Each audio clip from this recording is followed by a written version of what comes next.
आखिर भूकंप आ ही गया। कोई तो कारण होगा कि धरती मां इतनी रूठ गई होगी।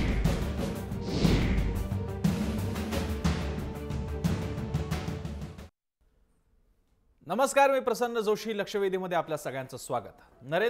पंतप्रधान नरेंद्र मोदींनी आज लोकसभेमध्ये राष्ट्रपतींच्या भाषणाला अभिनंदनाचा एक प्रत्युत्तर देण्याचा प्रघात आहे, त्याचाच भाग म्हणून, प्रत्युत्तर म्हणण्यापेक्षा त्याचं अभिनंदन असतं, तुम्ही भाषण केले असं त्यावेळी पंतप्रधान देतात, त्याचा भाग म्हणून त्यांनी ते भाषण केलं।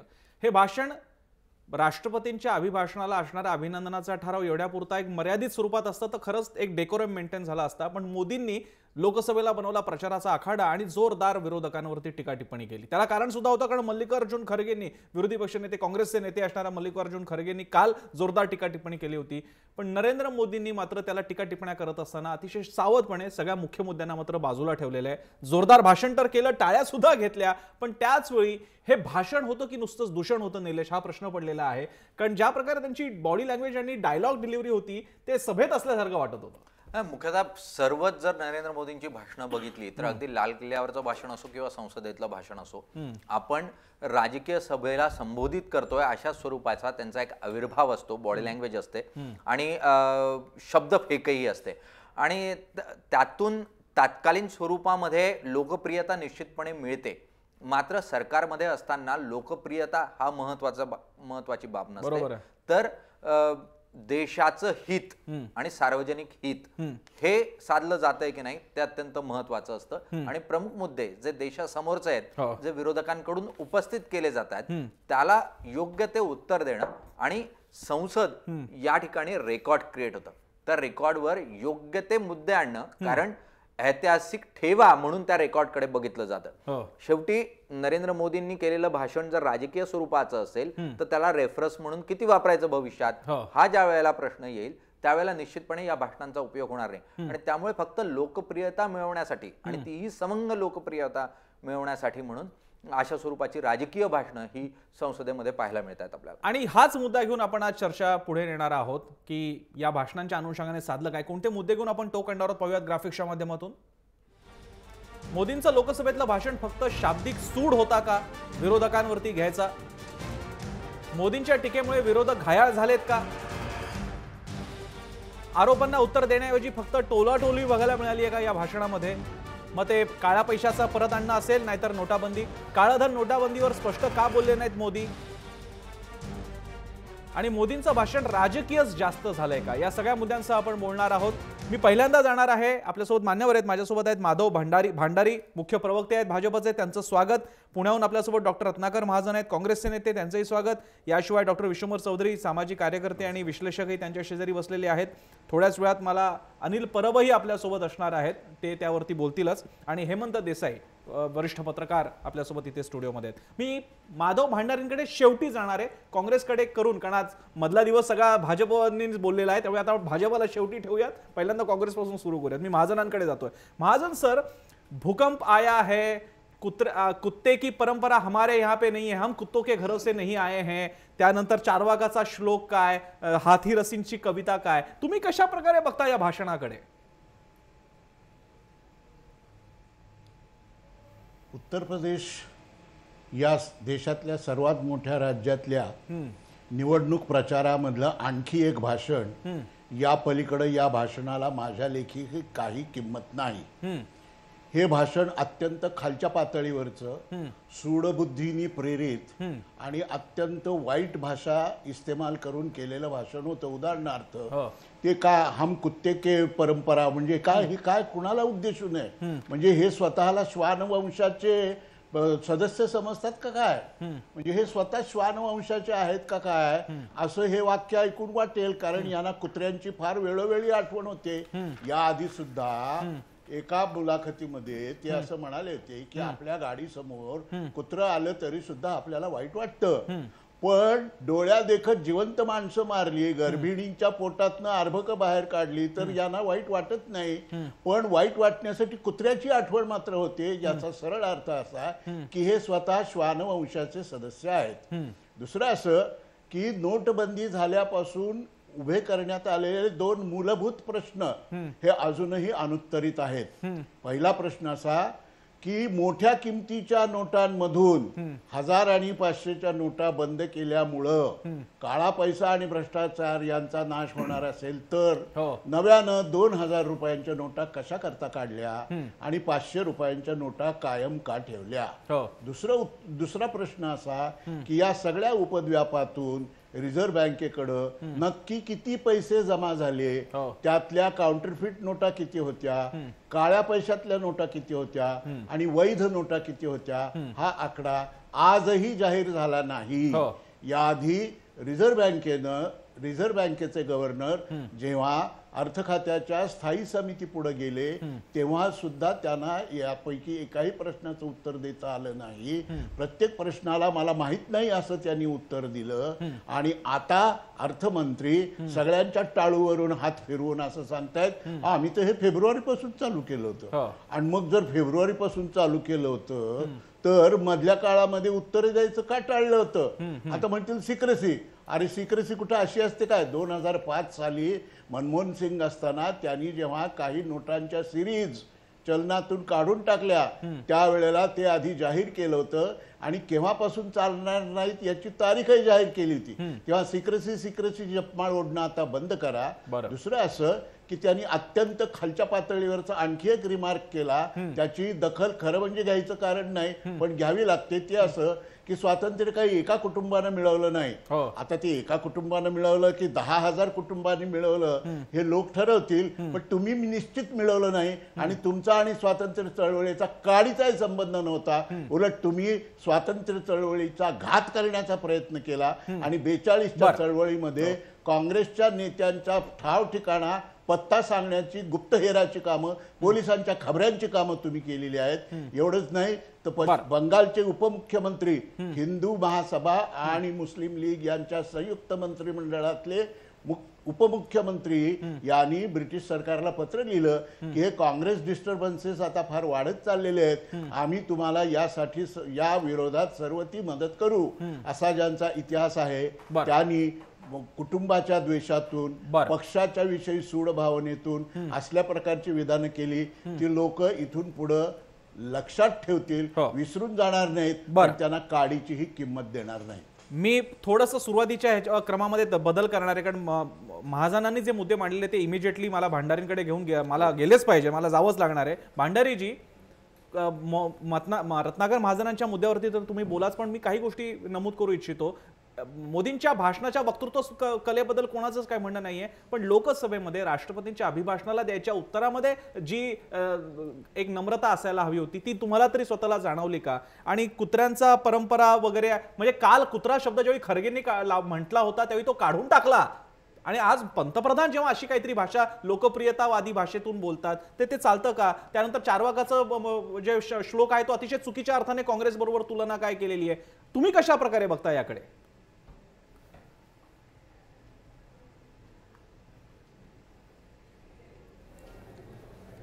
प्रसन्न असं आहे की भारतीय जनता पार्टी आणि भारतीय जनता पार्टीचे नेते पंतप्रधान नरेंद्रजी मोदी हे जे काही करतील ते वाईटच आहे आणि चुकीचं आहे असं ठरवून जेव्हा आपण अशा तऱ्हेच्या चर्चा सुरू करतो तेव्हा यापेक्षा वेगळी मांडणी आणि वेगळी चर्चा काही अपेक्षित करता येत नाही.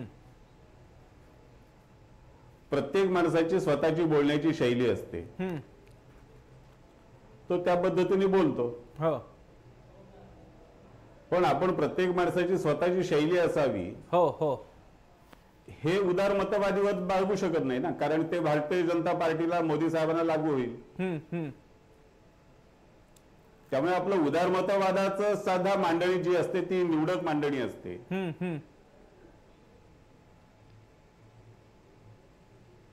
शब्द कुणी वापरायचे, कसे वापरायचे ह्याच्याबद्दलचे सुद्धा आपले निकष असेच उदारमतवादी असल्यामुळे काल मल्लिकार्जुन खरगेंनी अत्यंत खालच्या पातळीचं भाषण विरोधी पक्ष नेते पदावरून केलं. याच्याबद्दल कुणालाच काही वाटलं नाही, कारण ते काँग्रेसचे आहेत, काँग्रेसचे नेते आहेत, त्यामुळे त्याचा तो निसर्गदत्त अधिकार आहे.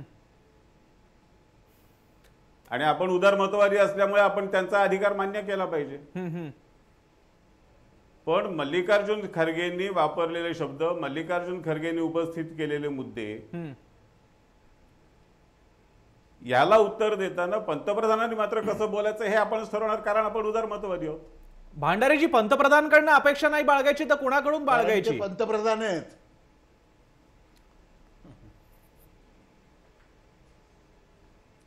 पंतप्रधानांकडून अपेक्षा जरूर बाळगा, पण पंतप्रधानांकडून अपेक्षा बाळगत असताना आपल्या कल्पना त्यांच्यावर लादण्याचा प्रयत्न करू नका.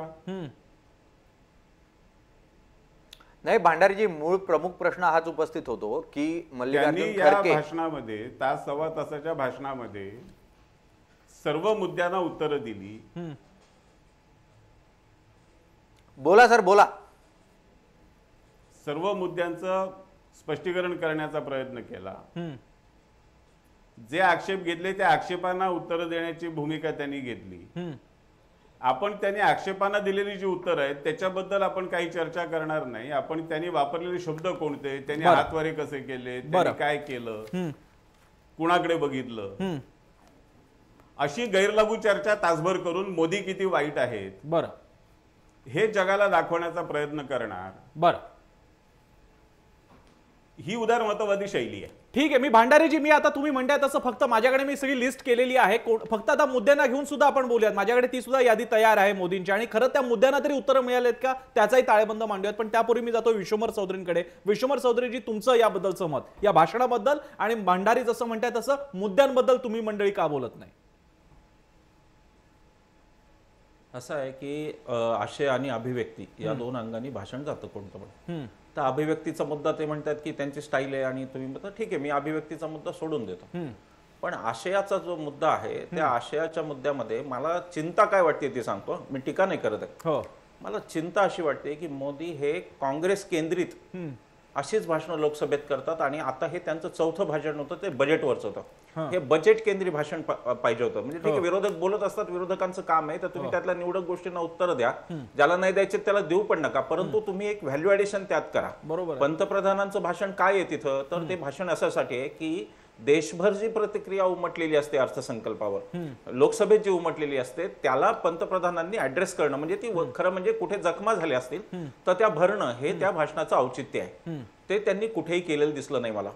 मुद्दा असा आहे की काँग्रेस आणि भाजपा हे दोनच नाहीत ना, देशात जनता आहे ना ज्यांनी यांना निवडून दिलेला आहे, तर त्या जनतेला तुम्ही ऍड्रेस करता की नाही. मला कधीही आजच्या सगळ्या भाषणात मला अजिबात वाटलं नाही की मोदी कुठेतरी मला एक कॉमन मॅनला ऍड्रेस करतायत. ते फक्त काँग्रेस काँग्रेस काँग्रेस हा दोन पक्षांचा देश नाही, हा विशाल देश आहे, इतर लोक त्यामध्ये आहेत. आता जसं महाजन सरांनी सांगितलं की मला तर असं वाटतं की एक तुम्ही सांगता की 30 तारखेला यांच्याकडे नोटा जमा झाल्या सगळ्या, बँकांनी त्या आपल्याकडून मोजूनच घेतल्या, आणि बँकांनी रिझर्व्ह बँकेला मोजूनच दिले असणार ना, ते काही पोत्यात भरून नंतर मोजू असा तो व्यवहार नसतो. तर बँकिंग सिस्टीम आत्ताची इतकी ऍडव्हान्स आहे की सगळे आकडे यांच्याकडे 31 तारखेला तयार होते. त्यांनी त्या अर्थसंकल्पात सांगणं अपेक्षित होतं. म्हणजे समजा असं की गृहीत धरा, आपल्याला माहिती आहे की कपात सूचना तर 1 रुपयाची आली तरी सरकार टॉपल डाऊन होतं, अशी नैतिकता आहे आपल्याकडे त्या घटनेत लिहिलेली. दुसऱ्या बाजूला समजा मी म्हणतो की 100 रुपये आले नसतील असं मी गृहीत धरतो. 100 रुपये समजा आले, किंवा काय 500ची नोट होती म्हणून 500ची नोट आली नाही, म्हणजे ती आली नाही. समजा 500ची नोट नाही आली तरी ती अकाउंट फॉर करावं लागेल ना, आणि तो डिव्हिडंड येणारा म्हणून दाखवायला लागेल ना आरबीआय कडून, रिझर्व्ह बँकेकडून तो डिव्हिडंड येणार आहे सरकारला, येणारा रुपया याच्यात त्याचा कुठे उल्लेख नसतो, हे अनैतिक आहे. हे मी फक्त अकाउंटच्या टर्म्स मध्ये नाही बोलत आहे, मी हे देशाच्या एकूण व्यवस्थेमध्ये तुम्ही डिमॉनिटायझेशन नंतर नेमका तुमचा फायदा किती झाला हे न सांगणं हे अनैतिक आहे. आणि ही पैशाची सरळ सरळ चोरी आहे, हा डल्ला आहे मारलेला. त्या मुद्द्यावर मोदी सिरियस असतील आणि आज ते उत्तर देतील अशी माझी अपेक्षा होती. माझी अपेक्षा तर इतकी पुढे गेली होती की मला असं वाटलं की मोदी म्हणतील की अर्थसंकल्पात जरी हा आकडा आम्ही सांगू शकलो नाही तरी आता मी सांगतो, तरी माझ्या मनात मोदी मोठे झाले असते. परंतु ज्या प्रकारे कारभार चाललाय त्याच्यातून असमंजस की स्थिती ज्याला हिंदीत म्हणतात ते लोकांच्या मध्ये आहे. आणि ही अभिव्यक्ती म्हणजे मल्लिकार्जुन खरगेंनाही गोष्टी माफ नाहीयेत हे मी सांगतो, परंतु जर कंटेंट वाईज मी पाहिलं काय चाललं होतं, तर कंटेंट वाईज एक फक्त बेनामी प्रॉपर्टीचा जो मुद्दा होता की 88 साली कायदा केला आणि नंतर नोटिफिकेशन केलं नाही काँग्रेसने, ही गोष्ट खरी आहे. तेवढा जर मुद्दा सोडला तर चर्चा कुठेही मेरिटवर चर्चा नव्हती. पंतप्रधान अर्थसंकल्पातून नेमकं काय हे बोलत नव्हते. पंतप्रधानांनी राष्ट्रपतींच्या भाषणाची किती दखल घेतली हाही मुद्दा आहे ना. राष्ट्रपतींच्या भाषणाचा आभार मानायचे असतात, पण त्याचबरोबर राष्ट्रपतींच्या भाषणातल्या काही गोष्टी पंतप्रधानांनी हायलाईट करायच्या ही पद्धत आहे आजपर्यंतची. मागची तुम्ही भाषणं सगळ्या युट्यूबवर आहेत ती काढून पहा, त्याचं औचित्य सुद्धा मोदींनी सांभाळलेलं नाही. म्हणजे राष्ट्रपती, देशाची जनता याचा कुठलाही संबंध मोदीशी नसून मोदी फक्त काँग्रेस केंद्रित झालेले आहेत. हे मला वाटतं फार धोकादायक आहे असं मला एकूण त्यांच्या सगळ्या नाही, आणि भाषणात प्रसन्न या बाबतीमध्ये विश्वंभर चौधरीचे म्हटले की मुळात या देशातल्या जनतेनं काँग्रेसचं अस्तित्व इतकं छोटं करून टाकलेलं आहे लोकसभेतलं की त्या काँग्रेसची सातत्यानं मोदींनी दखल घेऊन त्यांनी निर्माण केलेल्या जे काही प्रश्न आहेत त्याला उत्तर देण्याची गरज होती का, तर ती गरज या अगोदर तर कधी जाणवली नाही त्यांना की काँग्रेसने जे प्रश्न उपस्थित केले ते उत्तर देण्याची. तर त्या प्रश्नांना त्यांनी उत्तरं, खरगेंनी ज्या स्वरूपाचे शब्द वापरले त्या शब्दामध्ये उत्तर न देता, जसं विश्वंभर चौधरी म्हटले, जे प्रमुख मुद्दे होते देशात बरोबर त्या मुद्द्यांना त्यांनी कुठेच हात घातला नाही. हा मुळात आक्षेप जो आहे तो या ठिकाणी येतो. या इथे आपण छोटासा ब्रेक घेणार आहोत. ब्रेकच्या नंतर देसाई, हेमंत देसाईंकडे आणि त्यानंतर पुन्हा माधव भांडारींकडे जायचंय, कारण भांडारींना तर आपल्याला आता मुद्दे घेऊनच बोलायचंय. कारण एकीकडे काळ्या पैशाबद्दल इंदिरा गांधींनी काय चुका करून ठेवला याचा उल्लेख करायचा, पण काळा पैसा खरंच किती आला याचा आकडा शेवटपर्यंत सांगायचा नाही. दुसरीकडे डिमॉनिटायझेशन आताच कसं केलं याचं समर्थन करायचं, पण नेमका किती नोटा जमा झाल्या त्याचा उल्लेख करायचा नाही. हे आता मुद्दे, जसं माधव भांडारी म्हणाले, मुद्द्यांवरती बोला. आपण मुद्द्यांवरतीच बोलणार आहोत. ब्रेक नंतर पाहत राहा जय महाराष्ट्र. आखिर भूकंप आ ही गया, कोई तो कारण होगा कि धरती माँ इतनी रूठ गई हो